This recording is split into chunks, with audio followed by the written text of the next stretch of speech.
महाराष्ट्र विधान परिषदेसाठी राज्यात 11 ठिकाणी मतदान प्रक्रियेला सकाळी 8 वाजल्यापासून सुरुवात झाली आहे।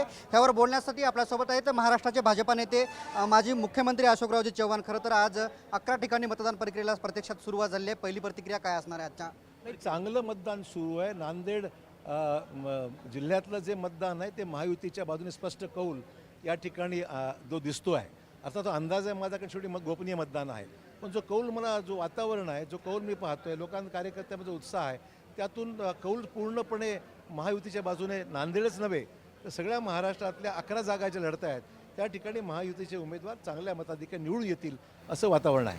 अनेक ठिकाणी महाराष्ट्रामध्ये महायुतीमध्ये जे आहे ते शेवटपर्यंत वाद कायम होता। काही ठिकाणी वाद तो मिटलेला आहे, सांगली असेल, त्याचबरोबर हिंगोली, परभणी असेल, तुमच्या शेजारचा, अशा ठिकाणी दगाफटका महायुतीला बसू शकतो का? वाद हा काही व्यक्तिगत वाद नाही आहे।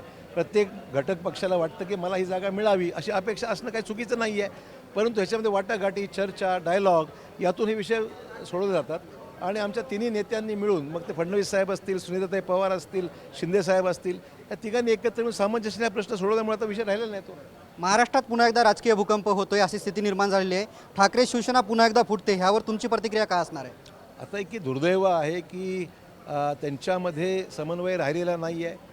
विधानसभेलाही घडलं, आता लोकसभेमधले निवडून आलेले खासदारसुद्धा त्यांच्यावर दुरावत आहेत। त्यामुळे कुठेतरी त्यांच्या पक्षात त्यांनी अंतर्गत विचारविमर्श केला पाहिजे, अंतर्मुख होऊन कुठेतरी त्यांनी पाहिलं पाहिजे की नेमकं का घडतंय। हा त्यांचा अंतर्गत विषय असते, अधिक मी बोलणं उचित नाही मला। तुम्ही महाराष्ट्राचं राजकारण जे आहे ते वडिलोपार्जित, असं महाराष्ट्रामध्ये पहिल्यांदा घडतंय का हे पक्ष फुटाफुटी? हे ते नेमकं काय? लोकशाहीमध्ये अशा गोष्टी घडत असतात। लोकशाहीमधला इतिहास मागचा जर पाहिला अनेक वेळा कमी जास्त गोष्टी घडलेल्या आहेत, ते वास्तव आहे, पण आता दुसरं काय पर्याय, कायद्यामध्ये जे काही गोष्टी अंतर्भूत आहेत त्याप्रमाणे कमी जास्त गोष्टी होतच। नागेश पाटील आष्टीकर हिंगोली लोकसभेचे खासदार जरी असले तरी ते त्यांचं होमपीस जे आहे ते नांदेड आहे आणि त्यांचे चिरंजीव या ठिकाणी विधान परिषदेसाठी उमेदवार आहेत।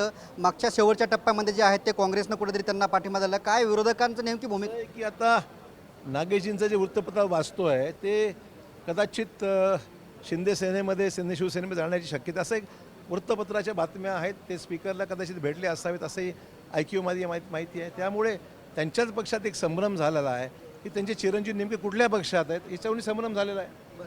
कारण आता पक्क झालं की कारण त्या 6 खासदार जे आहेत ते आजच्या बैठकीला उपस्थित, मग शिक्कामोर्तब झाला की ते 6 खासदार जे आहेत ते शिंदे शिवसेनेमध्ये जाणार आहेत। त्यांचं तुम्ही महायुती म्हणून स्वागत करणार आहेत का? युतीमध्ये आले तर स्वागत आहे ना, आम्हाला कोण नाही म्हणतं। त्यांचा जो विषय त्यांनी निर्णय घेतला आणि ते युतीमध्ये आले तर घटक पक्ष म्हणून ते स्वागतच आहे त्यांचं। आज 11 ठिकाणी मतदान प्रक्रिया पडते, महायुतीचे उमेदवार किती निवडून येतात? सर्वच येईल निवडून, 11च्या 11 उमेदवार आमचे निवडून येतील। निश्चितच आपण बघतोय की हे होते राज्याचे माजी मुख्यमंत्री अशोकरावजी चव्हाण। या जी विधान परिषदेची 11 ठिकाणी निवडणूक प्रक्रिया पार पडते त्या निवडणूक प्रक्रियेतले 11ही उमेदवार निवडून येण्याची प्रतिक्रिया अशोकराव चव्हाण यांनी दिलेली आहे। कॅमेरामॅन अनिकेत दहातोंडेसह मी रमेश चेंडके, TV9 मराठी, नांदेड।